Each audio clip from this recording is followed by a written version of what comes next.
Hola, ¿qué tal? Mi nombre es Abel Garay Ramírez. Estoy en la Universidad CNCI Virtual en la carrera de Ingeniería Industrial y de Sistemas. Mi matrícula es AL021739. Vivo en Apodaca, en el estado de Nuevo León.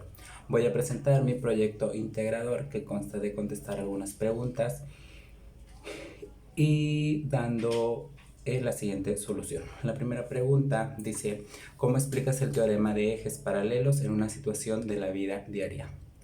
El teorema de ejes paralelos tiene como principal objetivo que se puede rotar un objeto con respecto a ejes. En las tablas suele expresarse solo al momento de iniciar respecto al eje que puede atravesar el centroide.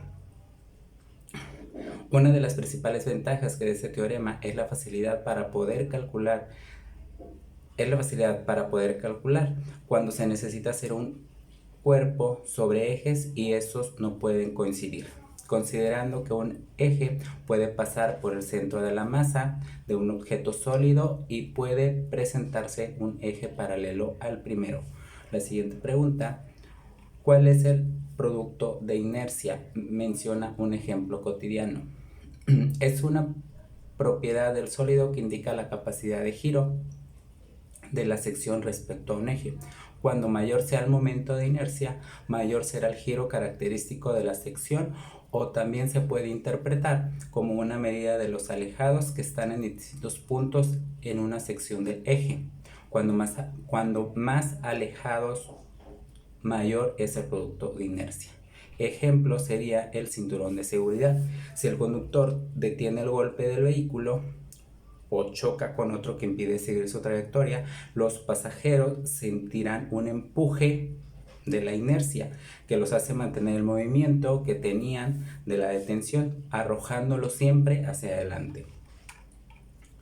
La siguiente pregunta: ¿cómo explicas la fricción dada en las vías del ferrocarril y sus consecuencias de no ser consideradas?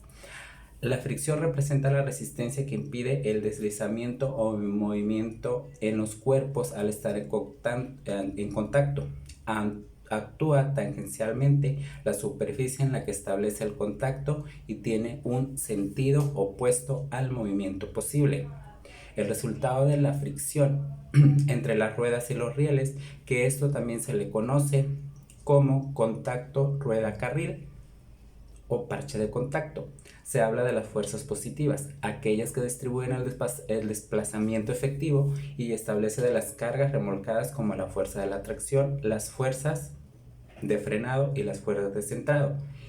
Y las fuerzas negativas, manteniendo necesario para reparar los daños causados por la fatiga de materiales, el desgaste de las cabezas de los rieles y las llantas de las ruedas, y el desajuste de la geometría de los carriles debido a las fuerzas de tracción y frenado. ¿Por qué es importante la fricción en la construcción de diversos mecanismos que proviene? La fricción es la fuerza que se oponen al movimiento del deslizamiento que se produce por el contacto entre dos superficies. La única forma de que desaparezca completamente la fuerza de rozamiento sería con los cuerpos con superficies idealmente lisas, lo cual es imposible. Por esto es que se puede afirmar que las fuerzas de fricción se dan en todos los medios conocidos, así sean sólidos, líquidos o gaseosos. Si la fuerza normal es la que ejerce cuando un cuerpo es apoyado sobre una superficie en forma perpendicular y hacia afuera, la fricción estática es una fuerza proporcional a la normal, a razón de un valor denominado coeficiente de fricción. En la vida cotidiana, el concepto de fricción se relaciona directamente con frotar, restregar o rozar algo.